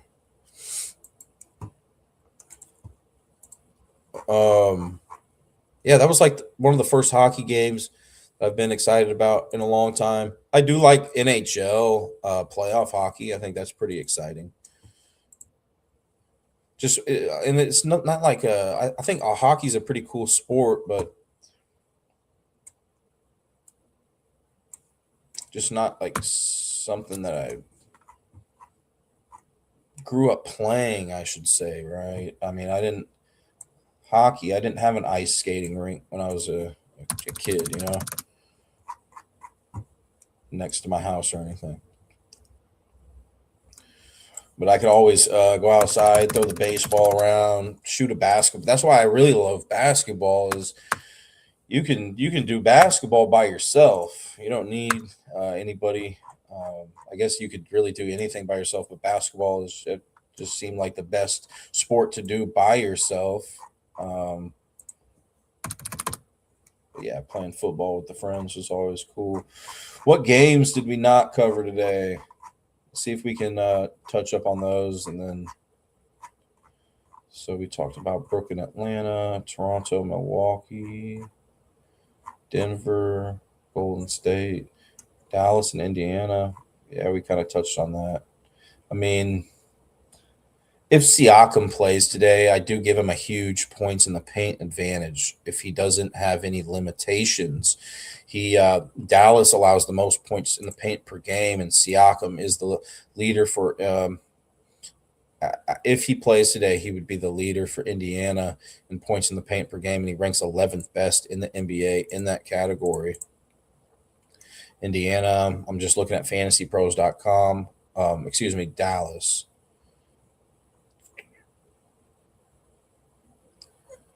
They're about average at limiting power forward points per game, according to fantasypros.com. But I'd also give Siakam a little bit of a fast break advantage there. Charlotte and Washington, we already talked about that. Boston and the Lakers, we talked about that. Philly and Minnesota, talked about it. I don't think we talked about Knicks and Bulls. Let's talk about it. Knicks 1-game win streak, Bulls 8-game losing streak. Neither of these teams played yesterday. The Knicks have won one regular season game in a row against Chicago. These teams have played against each other twice this season, and the season series is split 1-1. So each of them have won one game against each other this season.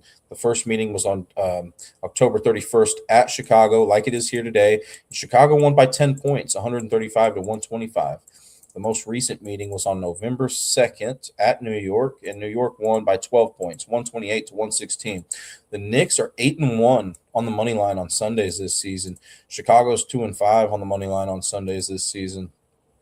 If you guys like Josh Giddey going over his point total today for one reason or another, he did score his career high in points at home, like it is here today, against the Knicks on October 31st of 2025. He scored 32 points. When I looked at this line last night, Knicks minus 10.5. This morning, Knicks minus 10.5. Over under last night, I saw it at 232.5. This morning, I looked and I saw it at 231.5. I looked at three different against the spread trends in this matchup, and the Knicks have advantages in 2 out of 3 of those trends. The Knicks are 31-27 against the spread, as just against the spread in general. And then Chicago's 25-32 against the spread. So I'll give the Knicks the advantage there. The Knicks also are 21-15 against the spread after a win, whereas Chicago's 11-21 against the spread after a loss. I'll give the Knicks the advantage there. But Chicago is 8-7 against the spread as a home underdog, and the Knicks are only 6-11 against the spread as a road favorite. So I'll give Chicago the advantage there. Chicago, they're bad at team defensive efficiency. They rank 26th in that category. They allow the 4th most points in the paint per game to opposing teams. So I can see Karl-Anthony Towns and Brunson taking advantage of that today, considering that they are the leaders for the Knicks in points in the paint per game. And Karl-Anthony Towns ranks 45th best in the NBA in points in the paint per game. And then it's Brunson who ranks 46th. Chicago is also slightly below average at defending against those fast break points per game. They rank 17th in that category. Mikal Bridges is the leader for the Knicks and ranks 23rd in the NBA in fast break points per game. Chicago is also slightly below average at defending against those 3-point field goals made per game to opposing teams. Jalen Brunson is the leader for the Knicks in that category and ranks 18th best in the NBA in 3-point field goals made per game. I think Brunson may have had kind of an off game last night, if I'm not mistaken. You may want to double check me on that. But, I'm looking at the Bulls and how they defend against point guards, 3-point defense. I mentioned how they do it as a team. To that specific position, they allow the 11th most, so they're a little bit below average in that regard. They're actually good at defending against points per game to point guards. So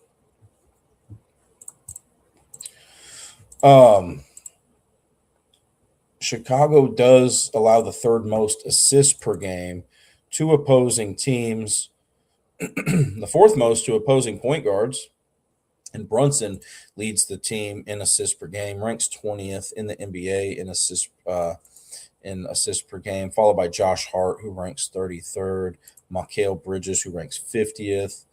Chicago rebounds allowed per game, slightly below average. They rank 18th in that category. So Karl-Anthony Towns is the leader for the team, 2nd best in the entire NBA in rebounds per game, followed by Mitchell Robinson, who ranks 16th, Josh Hart, who ranks 29th.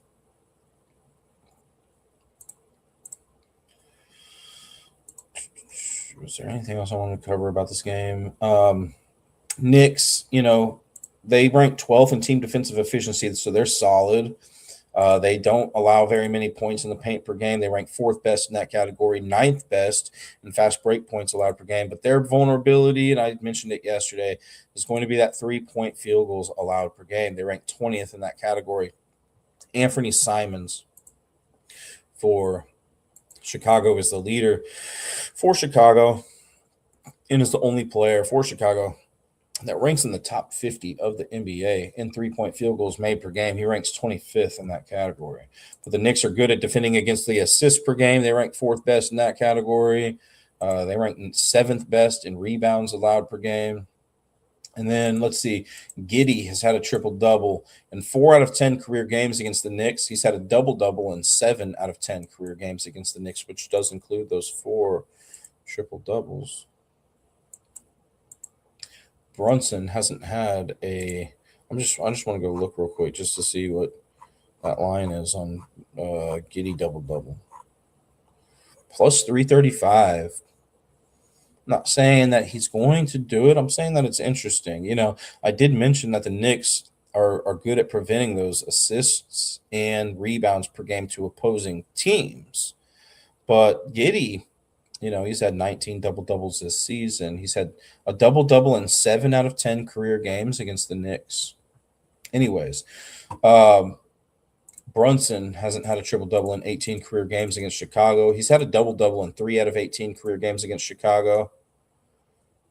And then Josh Hart hasn't had a triple double in 17 career games against Chicago. And he's only had a double double in 4 out of 17 career games against Chicago. So historically, out of those 3 players, Giddey has the best history at getting double doubles and triple doubles out of those 3 players. So, but Chicago, currently speaking, Chicago is obviously, more vulnerable at allowing those assists per game, rebounds per game as a team. So, Portland at Phoenix. Did we talk about this game? I don't think so. I mentioned it yesterday. Phoenix is a really good defensive team. They don't really have a big flaw, except they allow a decent amount of free throw attempts per game. They rank 19th in free throw attempts allowed per game to opposing teams. So,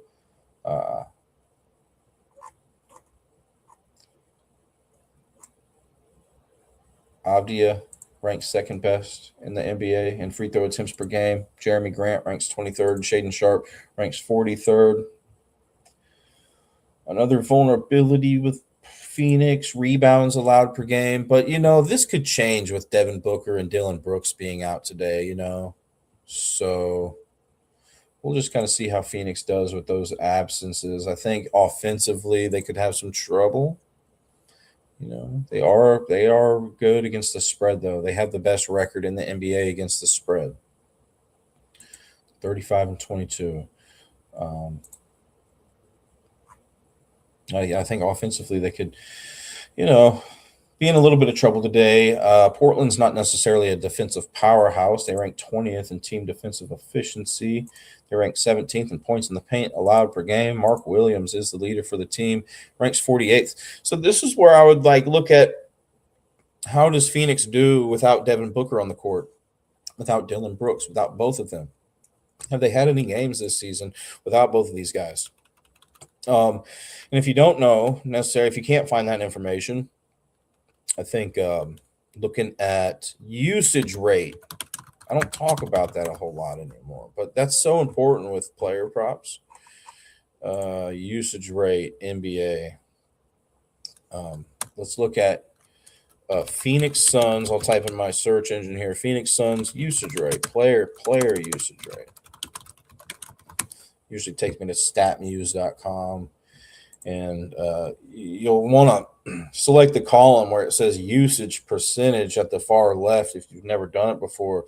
And Jalen Green actually leads the team in usage rate, but he only plays 18.9 minutes per game. So, I mean, if he ends up getting more minutes than that, what's he been doing lately,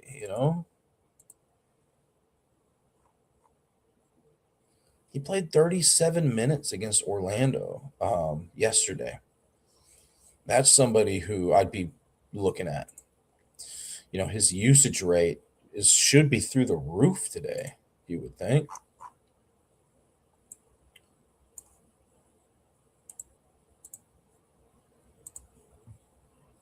I'm just going to go see what his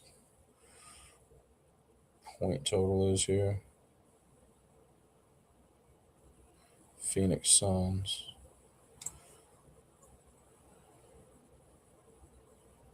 They don't have him even listed yet. And there, I mean,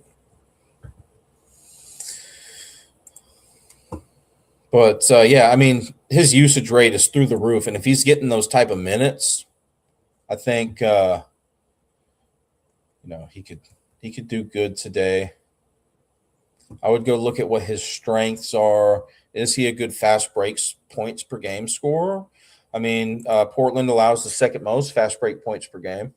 He could get a couple of easy opportunities at scoring some buckets there. Portland's not necessarily great at defending against those points in the paint. 3-point field goals allowed per game to opposing teams, they're average. They rank 15th in that category. So maybe Gillespie could take advantage of that, considering he ranks first on the team, 14th best in the NBA in 3-point field goals made per game. And then it's Royce O'Neal, who ranks 23rd, Dylan Brooks, who ranks 41st.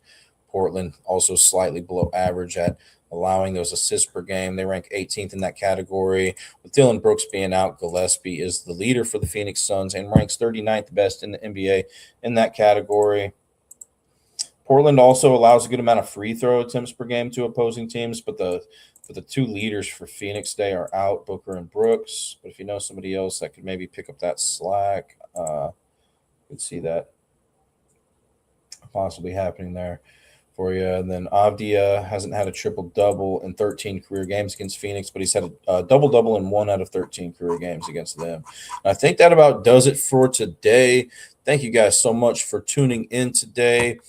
If, you guys have any comments, questions, feel free to message me or Not Move Podcast here. I'm on a bunch of different platforms at Bettors. Probably, like X, IG, FB are the best methods to get a hold of me. And then, but you can also contact Not Move Podcasts. They're on a bunch of different platforms. I'm sure you guys know. And then, thank you to our sponsors, BetUS, MyBookie.ag, Walmart.com, Open Goal, the MLB and NFL Pro Shops, and W Energy Drinks. All right, everybody. Thank you so much for tuning in today. And I think, Dollface Gremlin is about to get on the waves and talk about some hockey. I mentioned that I don't watch a lot of hockey, but I've been tuning into the show that him and A-Train and Southgate do, and they're fun. They're fun to listen to. They're informative. I remember Southgate was saying that he's been waiting on, and this was the show that their most recent show, which was just like a couple days ago. Southgate was saying that he was waiting for one of those goal scorers to score a goal, and sure enough, he scored the first goal today. Who was it? It was Boldy, Matt Boldy. I mean, they asked him who he liked for anytime goal scorer in the last game that USA played, and he didn't say necessarily he liked it or disliked it. He was just like, man, I've been waiting on Matt Boldy, and then he nets the first one here today. So that should be a good show. I know I'll be tuning in, but yeah, thanks again for tuning into this show. Hopefully this helps you guys out. If you have any questions or anything, once again, feel free to let me know. I don't remember if I said thank you to the sponsors, but in case I didn't, thank you to our sponsors, BetUS, MyBookie.ag, Walmart.com, Open Goal, MLB and NFL Pro Shops, and W Energy Drinks. All right, guys, I'll see you soon. Take care. Good luck today. This non-casual podcast may not be reproduced, retransmitted, or reused without the authorized written consent of the Not Move Podcast Network. Thank you, and we hope you enjoyed today's broadcast.